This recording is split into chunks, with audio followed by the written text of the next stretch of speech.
いやー、最近動画見てくださる方が増えて嬉しいわね。そうですね、こんなにたくさん見ていただけると思ってませんでした。ゆるーく始めて2年で登録者100人なったらいいな。って言ってたもんな。今300人超えてるわよ。こんな伸びると思ってなくてビビり散らしてますよ。500人突破したら、皆様に感謝の気持ちを伝えないとね。そうですよ、たくさんコメントもしてくださってますし、僕の知らない情報を書いてくださったり、ウルトラ愛を書いてくださったりニヤニヤしながら見てます。皆様好きです。最後は余計が、キモい。で、その500人突破記念、って感じで投稿したいです。いいじゃないか。まあ、どうせまだ先だろうけどな。500人突破まで、投稿続けなさいよ。はい、頑張ります。それで次回のネタは、500人までのつなぎ的な。ちょっと、雑な内容にしたらダメよ。そうですよね。しっかりとす。おい。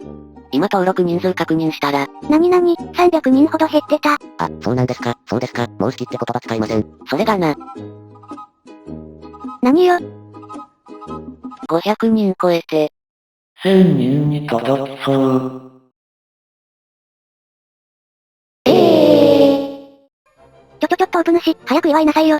そんな急に言われても、テロップも作ってないのに。いいから早くしろ、投稿間に合わんぞ。いや、素材もまだ揃えてないのに。いつものイラスト屋さんでいいじゃない。わかりました。まさかここに来てこんな伸びるなんて。そうね油断してたわ。できました。祝、500人突破皆様この度はこのチャンネルを見てくださり、ありがとうございます。これを記念しまして今回はウルトラマンの登録者が1000人超えた。作り直しだマジなの？どういうこと？てか記念作品で足の裏って。おい落ち着け、おい1000人だぞ。もっとマシな内容にしろ。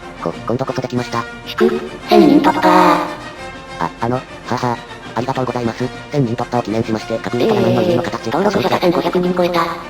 なんでだ何があったの？怖いんですけど。わからんが早く投稿しないと。ウプ主、体の部位を解説するのはやめろ。もう、2回も作り直してますよ。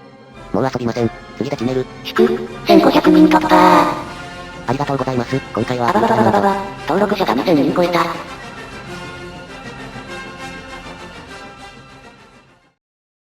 てことがありまして、作り直してました。ほんとたくさんのご登録ありがとうございます。今後も楽しんでいただけるように、ゆるゆる投稿していきます。あれ、ウプ主は、この状況に焦って、今パソコンの前で踊ってるぞ。まあ、ほっとこう。この動画の最後に、改めてこのチャンネルについて、説明させていただきます。最後まで見てね。話が長くなってしまった。早速解説に入ろう。足の裏やら耳の形とか色々あったけどどれにするの？それらはお蔵入りするらしい。じゃあ何にするの？今回は、題して、叶わなかった映像か、ウルトラマンシリーズの作品について。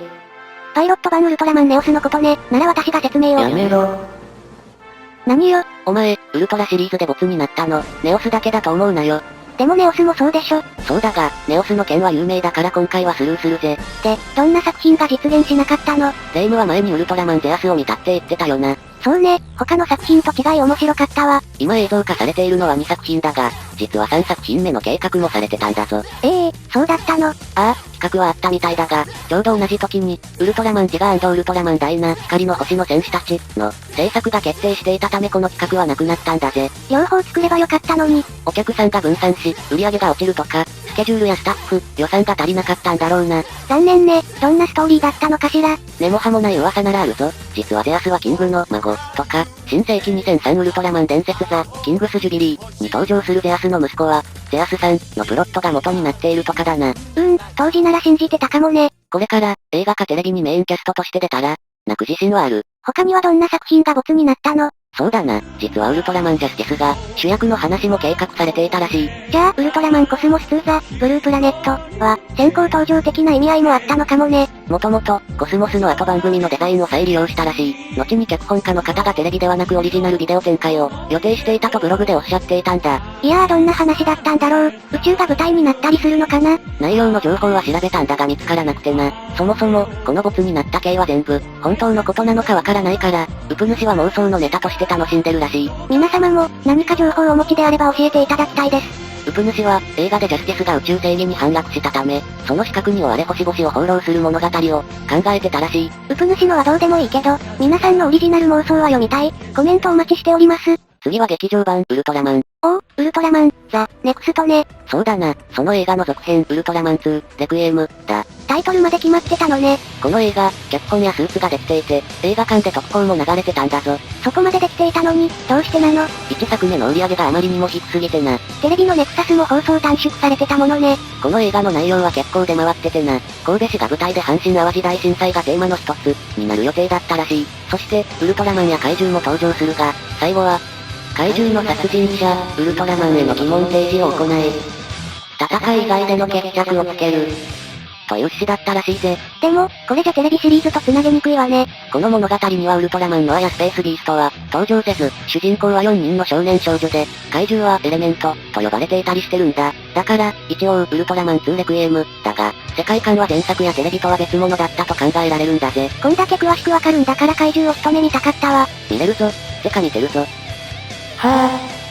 いや、意味わからん。後々分かったことなんだが、10年後、なんと別キャラとして出てきた怪獣が、この映画に登場するはずだった怪獣という、可能性が出てきたんだ。ベースデザインとデザインを担当された方が、この怪獣、2000年代に登場するはずだった、スーツを流用したもの、と発言。該当する作品が、レクイエムだったのでこの話が最有力されてるんだぜ。ちょっと早く教えて、誰なのウルトラファイトオーブに登場した、レイバトスだ。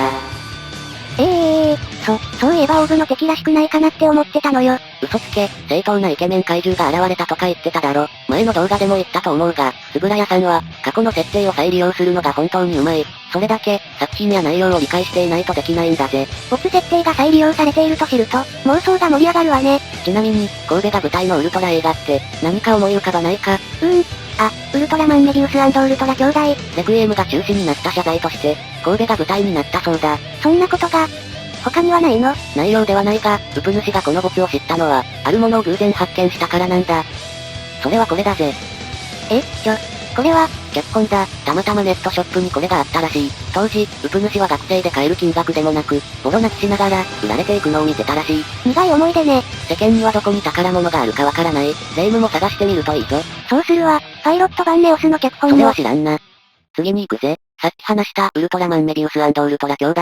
映画の売り上げが良くて、続編の制作が計画されていたんだ。それって超ウルトラ8兄弟じゃないの？そっちも、物語が繋がっているんだが、最初に作られた内容は、もっと前作と繋がりのある、作品になっていたんだ。8兄弟の時は、ギガが主人公だったけど、メビウス&ウルトラ兄弟2は誰が主人公なの？ウルトラマン太郎であり、東光太郎さんだ。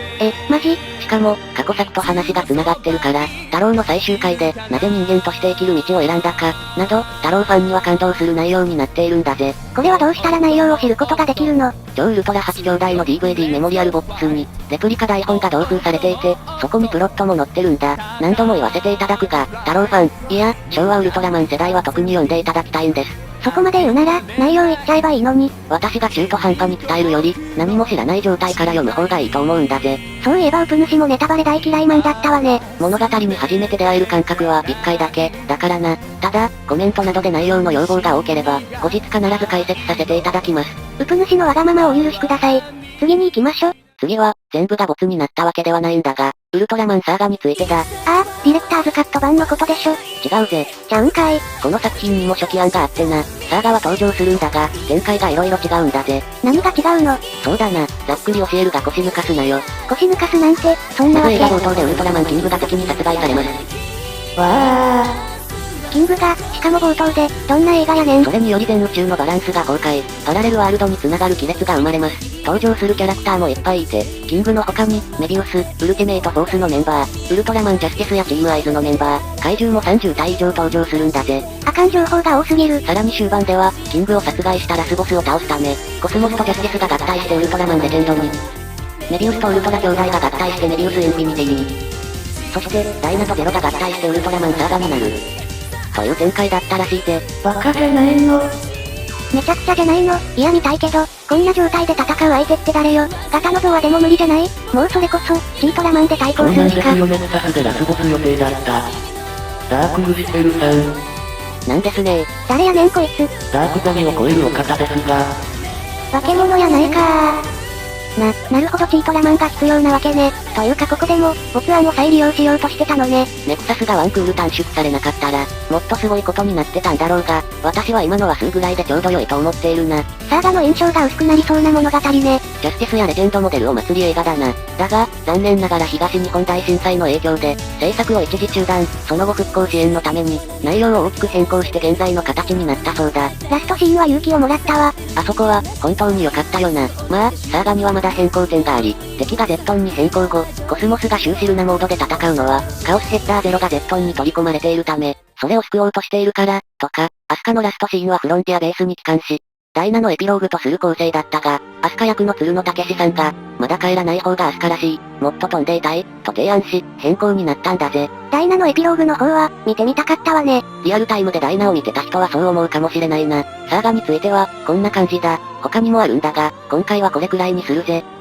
最後にこのチャンネルについてです。このチャンネルはウプ主が特撮を見て感じたことを、ゆるーく投稿して、皆様とコメントなどで雑談したいっていうのが目的です。想像よりたくさんのコメントがあり、しかも、特撮議論や、ウルトラ愛を感じれて本当に嬉しいです。また、間違いのご指摘ありがとうございます。あ、帰ってきた。私の大好きなダイナの BGM が聞こえたもので、ゆっくりたちのボイスに違和感があると思いますが、私自身、音に少しこだわっており、バックの BGM との兼ね合いの結果このようにしました。申し訳ないのですが、今後も声はこのままで作っていきます。ゆっくり動画マルチバースの、ゆるゆる特撮チャンネル中に、来たと思っていただけると幸いです。はいはい、しょうもないことは置いておいて。改めまして、皆様に感謝しております。これからも、特撮愛をよろしくお願いいたします。それではご視聴、ありがとうございました。